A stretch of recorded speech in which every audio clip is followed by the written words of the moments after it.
Hello साथियों, कैसे हैं आप सभी। मैं Prabhakar Mishra maths by Prabhakar Mishra channel पर पिरामिड का नेक्स्ट टाइप का क्वेश्चन लेकर के आया हूं। तो बिल्कुल आप इस क्वेश्चन को देखिए और अच्छे से समझिएगा। मैं सारे टाइप के पिरामिड के क्वेश्चन जो एग्ज़ाम में बनते हैं मैं बताने की कोशिश करूंगा और उनको बताऊंगा। तो क्वेश्चन अब सीधे देखिए। क्वेश्चन है कि एक पिरामिड ऐसा है जिसका आधार 2a सेंटीमीटर भुजा वाला एक समषटभुज है। यदि उस पिरामिड की प्रत्येक तिरछी भुजा 5a/2 सेंटीमीटर लंबी हो तो उस पिरामिड का आयतन कितना होगा। ये क्वेश्चन है। तो यहाँ पर आपको मैं बताना चाहता हूँ कि अगर कोई एक पिरामिड है जिसका आधार 2a सेंटीमीटर भुजा वाला षटभुज है। सम का मतलब बराबर की षटभुज यानी 6 भुजाएं हैं। चलिए बराबर की 6 भुजाएं बना लीजिए।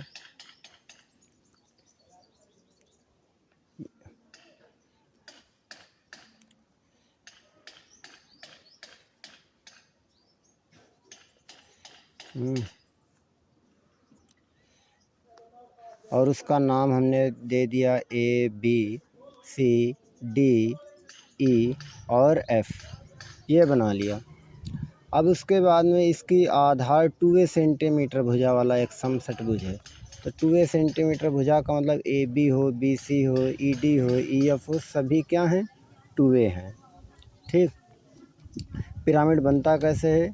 शीर्ष पर कोई एक बिंदु लीजिए, बिल्कुल केंद्र के सामने। ये इसका सेंटर है। F से C को मिलाने वाली रेखा जो होगी, इसी रेखा पर, इसी विकर्ण पर इसका कहीं सेंटर होगा। और सेंटर के सीध में बिल्कुल ऊपर ऐसे लंबवत, यानी ये इसकी क्या हो जाएगी, ऊंचाई। क्या हो जाएगी, ऊंचाई h हो जाएगी। पिरामिड बनता कैसे है कि शीर्ष से सभी कोनों को मिला दीजिए। F से भी मिला दिया, इस मैंने शीर्ष का नाम G लिख दिया, तो G को भी A से मिला दिया, G को इस कोने F से भी मिला दिया, G को B से भी मिला दिया, G को C से भी मिला दिया। हर प्रत्येक कोने को मिलाएंगे। G से D को भी मिला दिया, G से E को भी मिला दिया। तो यानी शीर्ष से प्रत्येक कोनों को अगर हम मिला देंगे तो वो क्या बन गया, आपका पिरामिड बन गया। अभी इस क्वेश्चन में दिया गया था कि तिरछी भुजा 5a/2 सेंटीमीटर लंबी हो। तिरछी भुजा की बात की, ना कि तिरछी ऊंचाई की। दोनों में अंतर होता है, तिरछी भुजा और तिरछी ऊंचाई में। तिरछी भुजा किसको कहते हैं, शीर्ष से किसी भी कोने को मिलाने वाली रेखा तिरछी भुजा है। तो आपकी GF भी कितना हो जाएगी, 5a/2 हो जाएगी। ठीक। इसके अलावा अगर मैं कहूँ GA, ये भी तो शीर्ष से कोने A को मिलाया, तो GA भी कितनी हो जाएगी, 5a/2। GF भी यानी शीर्ष से F कोने को मिलाया तो ये भी 5a/2, यानी शीर्ष से हर कोना बराबर दूरी पर होता है। अब यहाँ पिरामिड का आयतन निकालना है।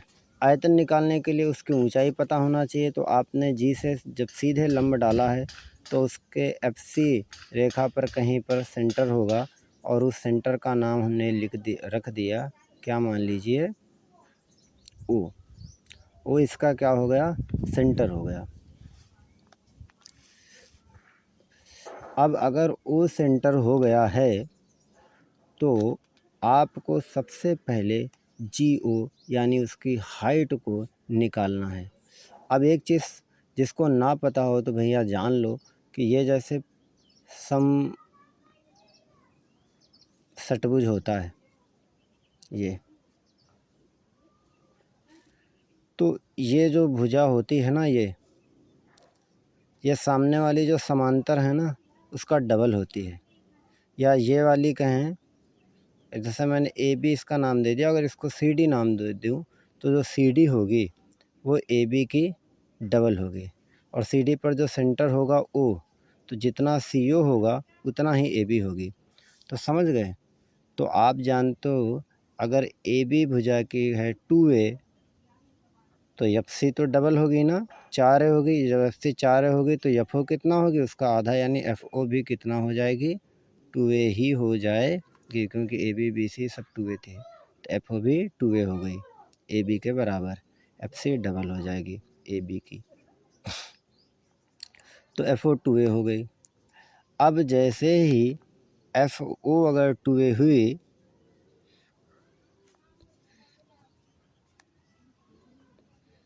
तो यहाँ से आप एक चीज़ समझ सकते हो क्या, देखिए तिरछी ऊंचाई कैसे बनती है।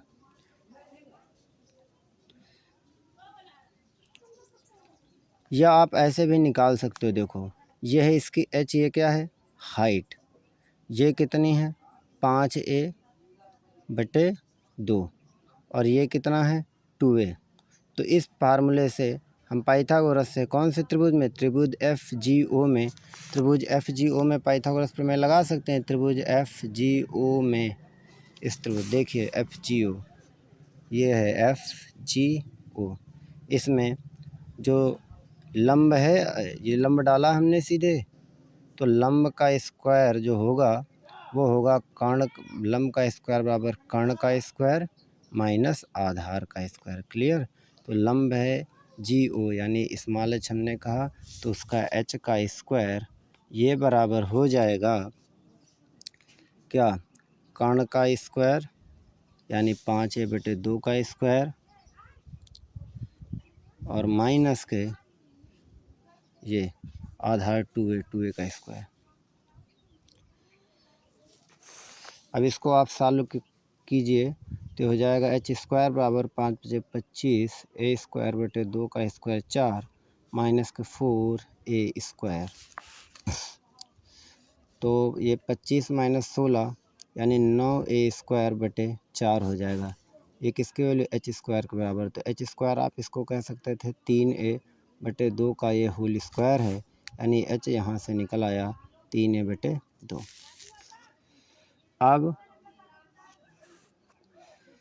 अगर मैं समषटभुज का जो आधार कहूँ, आधार का क्षेत्रफल बताओ कितना होगा, तो आधार का क्षेत्रफल मतलब समषटभुज का क्षेत्रफल। समषटभुज का क्षेत्रफल जानते हो क्या, 6 छोटे छोटे समबाहु त्रिभुज के क्षेत्रफलों के बराबर होता है। कैसे, अगर मैं बताऊं, देखो जैसे ये समषटभुज है, मैं बना रहा हूँ एक बार फिगर को रफली आपको समझाने के लिए, ठीक।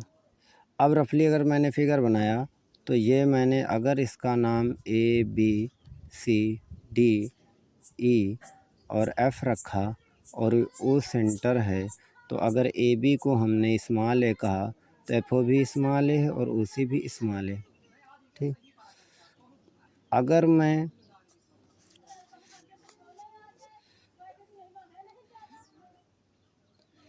इसी तरीके अगर मैं A से D को मिलाऊं, A से D को मिलाऊं तो वो FE का डबल होगी, हैं। तो इसका मतलब AO जितना होगा उतना ही FE होगी, और FE है स्मॉल a तो AO भी हो जाएगी स्मॉल a। उसी तरीके मैं अगर BE को मिलाऊं तो वो CD की डबल होगी, CD की डबल होगी। तो अगर CD को मैं स्मॉल a कहूँ तो BO भी स्मॉल a और ये भी OE भी स्मॉल a। तो आप देख रहे हो ये त्रिभुज बना, उसकी सभी भुजा स्मॉल a, एक ये त्रिभुज बना उसकी सभी भुजा स्मॉल a, एक ये त्रिभुज बना इसकी सभी भुजा स्मॉल a, एक ये त्रिभुज बना सभी भुजा स्मॉल a, एक ये त्रिभुज बना सभी भुजा स्मॉल a और एक ये त्रिभुज बना सभी भुजा स्मॉल a है।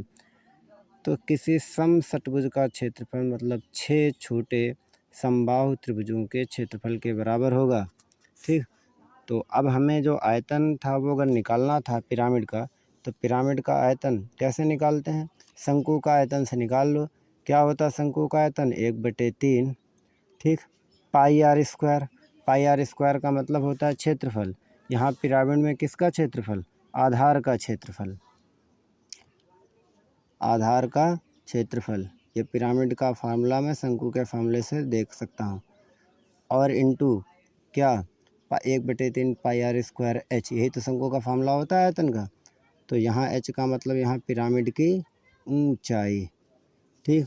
तो ये 1/3 और आधार का क्षेत्रफल कितना हो जाएगा, अभी बताया 6 छोटे समबाहु त्रिभुज का क्षेत्रफल, एक समषटभुज का क्षेत्रफल। तो एक समबाहु त्रिभुज का क्षेत्रफल होता है √3/4 भुजा स्क्वायर। तो 6 का क्षेत्रफल कितना हो जाएगा, 6 गुणे √3/4 इंटू भुजा स्क्वायर होता है। √3/4 भुजा स्क्वायर एक त्रिभुज का होता है। तो √3/4 भुजा स्क्वायर। तो भुजा ए की बजाय देखिए जो पिरामिड है ना, उस पिरामिड का आधार जो है वो कितना ही है, 2 सेंटीमीटर भुजा का है, 2 सेंटीमीटर भुजा का है। तो जो छोटे छोटे 6 समबाहु त्रिभुज बनेंगे उनकी भुजा की लंबाई कितनी रहेगी, 2 ही रहेगी, 2। तो ये √3/4 भुजा स्क्वायर का मतलब 2 का स्क्वायर। ये 6 त्रिभुजों का क्षेत्रफल हो गया 1/3 pi r square into h. H का मतलब ऊंचाई आती है, तो ऊंचाई यहाँ कितनी हो जाएगी, 3a/2। अब बस इसी को सॉल्व कर लेते हैं, ये आपका उत्तर हो जाएगा। अब देखिए 1/3 गुणे 6 गुणे √3/4 और ये 2 का स्क्वायर, ये 4a स्क्वायर गुणे 3a/2। और यहाँ से देखिए ये 3 से ऊपर नीचे आपका 3 कट गया 3, 4 से 4 कट गया, और यहाँ से 2 से ये 6 कट जाएगा, बचेगा 3, और ये एक बार बच गया √3 और a स्क्वायर इंटू ए कितना, a³।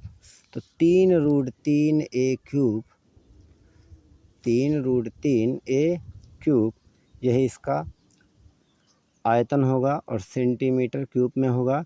क्यों, क्योंकि जो आयतन होता है वो घन मीटर या घन सेंटीमीटर में होता है, उसी को हम सेंटीमीटर क्यूब भी कह सकते हैं, घन सेंटीमीटर को।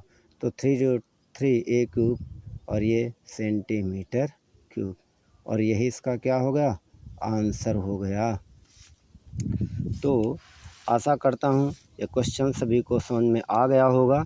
तो इसका कौन सा ऑप्शन सही था, 3√3a³ सेंटीमीटर क्यूब, यानी इसका सी ऑप्शन बिल्कुल सही था। तो मैंने समझाने के लिए इतना टाइम लगाया है जिससे आपको समझ में आ जाए। आशा करता हूँ समझ में आ गया होगा। और इसी तरीके के क्वेश्चंस को देखने के लिए चैनल को सब्सक्राइब कीजिए, वीडियो को लाइक कीजिए और ज़्यादा से ज़्यादा लोगों को शेयर कीजिए। जय हिंद, जय भारत।